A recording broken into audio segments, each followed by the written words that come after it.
ये कहानी जेम्स की है। जेम्स एक कॉन्ट्रैक्टर था और वो रिसेंटली बैंगलोर शिफ्ट हुआ था। बैंगलोर में आते ही उसका कंस्ट्रक्शन का काम बहुत अच्छा चल रहा था। उसने 1 साल के अंदर ही 3-4 कंस्ट्रक्शन प्रोजेक्ट्स कंप्लीट किए थे और उसी की वजह से उसे अपना पहला गवर्नमेंट प्रोजेक्ट भी मिला था।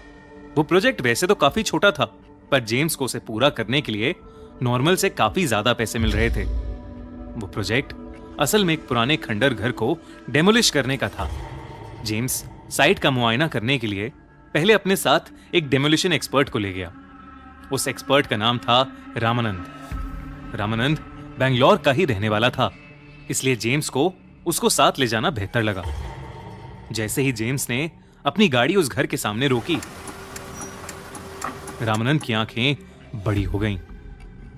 जेम्स ने जब उस घर की तरफ इशारा किया तो रामानंद हड़बड़ाकर कुछ बड़बड़ाने लगा। उसके पसीने छूटने लगे। जेम्स ने उसकी हड़बड़ाहट को देख उसे पानी पिलाया और उससे पूछा कि अचानक उसे क्या हो गया है। रामानंद ने जवाब में कहा, साहब, इस घर को टेरावेरा हाउस कहा जाता है और ये कोई मामूली जगह नहीं है। ये घर भूतिया है। रामानंद की बात सुनने के बाद कुछ सेकंड्स के लिए गाड़ी में सन्नाटा छा गया, पर वो सन्नाटा जेम्स की जोरों की हंसी के साथ गायब हो गया। जेम्स हंसते हुए बोला, हाँ हाँ, हर खंडर घर में कोई ना कोई भूत तो होता ही है। ये कहते ही जेम्स गाड़ी से उतरकर उस घर की तरफ चलने लगा। वहीं रामानंद गाड़ी से उतरा ही नहीं और गाड़ी के अंदर ही जेम्स को रुकने के लिए आवाज लगाता रहा, सर, सर मत जाइए सर, अंदर सर। जेम्स समझ गया था कि रामानंद घर के अंदर नहीं आने वाला था, इसलिए उसने अकेले ही घर का मुआयना करने का सोचा। वो घर काफी बड़ा था, पर बहुत ही बुरी हालत में था। बाहर एक जंग खाई गाड़ी रखी थी। सब कुछ ऑब्जर्व करते हुए जेम्स उस घर के अंदर चला गया।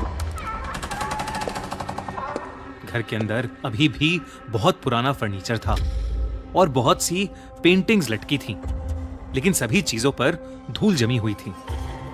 जेम्स की नजर एक पेंटिंग पर गई तो उसमें 2 लड़कियां एक साथ खड़ी थीं। वो दिखने में 2 बहनों जैसी लग रही थीं। जेम्स का ध्यान पता नहीं क्यों उस पेंटिंग पर ही रुक गया, पर तभी उसे घर के अंदर से पियानो के बजने की आवाज आई। जेम्स चौंक गया और इधर उधर देखने लगा तो उसे हॉल के कोने में एक रूम दिखा जिसमें एक पियानो रखा हुआ था, पर अब उससे कोई आवाज नहीं आ रही थी। जेम्स जैसे ही वापस पलटा तो उसने देखा कि उस पेंटिंग में अब 2 की जगह सिर्फ एक ही लड़की थी। ये देखकर जेम्स को कुछ समझ नहीं आया। इतने में वो कुछ सोच पाता कि उससे पहले ही कमरे में पड़ा वो पियानो अब ऐसे बजने लगा मानो जैसे कोई प्रोफेशनल म्यूजिशियन उसे बजा रहा हो। जेम्स पीछे मुड़ा तो उसके सामने पियानो की कीज दब रही थीं, पर वहां उन कीज को दबाने वाला कोई भी नहीं था। अब जेम्स घबराने लगा था और उसकी हालत घबराहट के मारे खराब होने लगी थी। वो जहां से आया था उसी रास्ते पर वापस भागने लगा, पर जैसे ही वो दरवाजे के पास पहुंचा, वो दरवाजा अपने आप जेम्स के मुंह पर बंद हो गया। जेम्स उस अंधेरे से भरे घर में बंद हो गया था। वो जोर जोर से दरवाजे को पीटने लगा। वो जैसे जैसे दरवाजे पर अपने हाथ मार रहा था, वैसे वैसे एक बड़ी सी काली परछाई ने उसे ढक लिया और जेम्स अचानक ही बेहोश हो गया। कुछ देर बाद उसकी आंख खुली तो उसके सर पर चोट लगी हुई थी और उसके चेहरे पर किसी के नोचने के निशान थे। जेम्स आंख खुलते ही फिर से दरवाजे को पीटने लगा। वो अब चीख चीख कर रामानंद को आवाज लगाने लगा, पर बाहर से कोई जवाब ही नहीं आया। जेम्स जल्द से जल्द वहां से बाहर निकलना चाहता था। उसने अपने दिमाग को शांत किया और बाहर निकलने की तरकीब सोची। उसने सोचा कि वो ऊपर वाले कमरे की खिड़की से बाहर कूद जाएगा। जेम्स को उस घर के और अंदर जाने में डर तो लग रहा था, पर उसके पास अब और कोई रास्ता भी नहीं था। जेम्स दिल पक्का करके सीढ़ियों तक पहुंच गया, पर जैसे ही उसने पहली सीढ़ी पर पैर रखा, उसके पीछे से फिर से एक काली परछाई गुजरी। जेम्स तुरंत पीछे मुड़ा, पर इस बार वहां कोई भी नहीं था। जेम्स जैसे जैसे वो सीढ़ियां चढ़ रहा था, उसे किसी औरत के रोने की आवाजें आने लगी। जेम्स उन सभी आवाजों को इग्नोर करता हुआ बस सीढ़ियां चढ़ता जा रहा था। ऊपर पहुंचकर जेम्स को सामने के रूम में एक खिड़की दिखी। उस रूम में घुसते हुए जेम्स को डोर पर डॉल्सीज रूम लिखा हुआ दिखाई दिया। जेम्स चोटिल हालत में धीरे धीरे उस खिड़की के पास जाने लगा कि तभी उसे एक बेहद बुरी स्मेल आने लगी। उसने कमरे में नजर घुमाई तो वहां जो उसे दिखा, उसे देख उसका दिल दहल उठा। उस कमरे के बेड पर किसी औरत की एक सड़ी गली लाश पड़ी थी और उस लाश का गला कटा हुआ था। जेम्स ये खौफनाक दृश्य देख ही नहीं पा रहा था कि अचानक से कुछ डोलता हुआ जेम्स के पैरों में आ गया।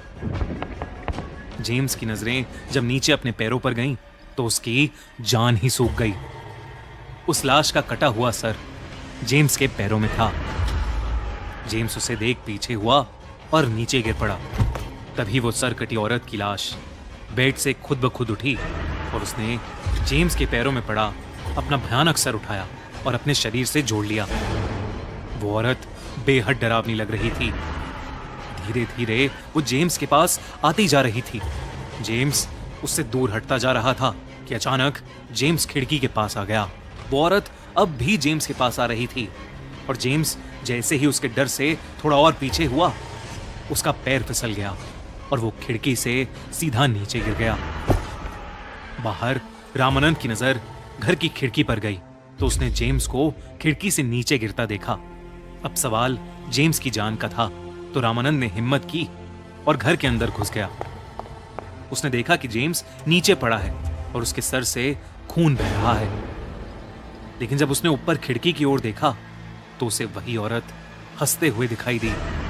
रामानंद ने नीचे पड़े जेम्स को उठाया और जल्द से जल्द उसे लेकर घर से बाहर चला गया। वो जेम्स को सीधा हॉस्पिटल ले गया। कुछ दिनों बाद जब जेम्स ठीक हुआ तो रामानंद जेम्स से मिला और उसने उससे कहा कि जेम्स को उस दिन हंसना नहीं चाहिए था। उसने कहा कि वो घर सच में भूतिया है।